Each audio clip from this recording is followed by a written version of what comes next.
بسم اللہ الرحمن الرحیم۔ نخلا کا بت عزا، مکمل تاریخی کہانی عروج و زوال۔ اسلام سے پہلے عرب کی جاہلی زندگی میں چند بڑے بت ایسے تھے جنہیں قریش اور دوسرے قبائل خاص طور پر مقدس مانتے تھے۔ ان میں تین سب سے مشہور تھے: لات طائف میں ثقیف کا معبود، عزا نخلا میں قریش اور کنانا کا معبود، اور منات قدید کے ساحل پر اوس و خزرج اور حزیل کا معبود۔ یہ تینوں قرآن مجید میں ذکر کیے گئے ہیں۔ عزا کا تعارف اور اصل۔ عزا کا مطلب ہے سب سے زیادہ طاقتور اور عزت والی۔ اہل عرب اسے اللہ کی بیٹیوں میں شمار کرتے تھے، نعوذ باللہ۔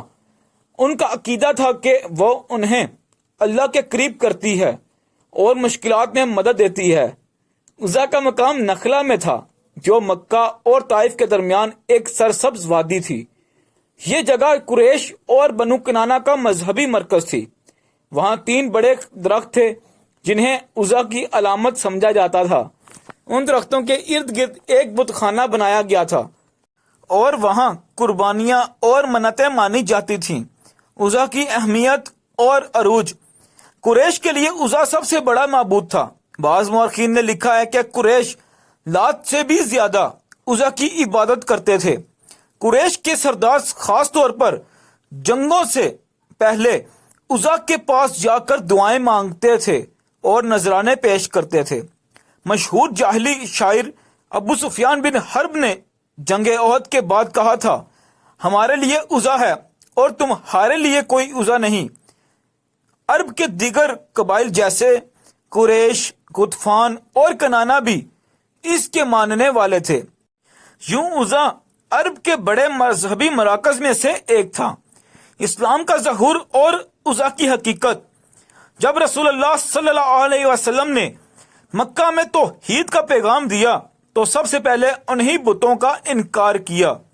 قریش کے لیے یہ سخت بات تھی کہ ان کے سب سے بڑے معبودوں کی حقیقت ایک وہم اور جھوٹ قرار دی جائے۔ قرآن نے ان کے عقائد کو للکارا، کیا تم نے لات اور عزا کو دیکھا؟ یعنی کیا یہ بے جان چیزیں واقعی تمہاری مشکلیں حل کر سکتی ہیں؟ یہ آیات ان کے دلوں پر بجلی کی طرح گری۔ فتح مکہ کے بعد فیصلہ کن حکم۔ 8 ہجری 630 عیسوی میں فتح مکہ کے بعد رسول اللہ صلی اللہ علیہ وسلم نے حکم دیا کہ پورے عرب کے بت خانوں کو ختم کر دیا جائے۔ ہر قبیلے کا معبود جڑ سے اکھاڑا گیا۔ عزا چونکہ قریش اور کنانا کا سب سے بڑا معبود تھا، اس کی تباہی بھی ایک بڑا واقعہ تھی۔ خالد بن ولید رضی اللہ تعالیٰ عنہ کی مہم۔ رسول اللہ صلی اللہ علیہ وسلم نے خالد بن ولید رضی اللہ تعالیٰ عنہ کو بھیجا کہ وہ نخلا جا کر عزا کو ختم کریں۔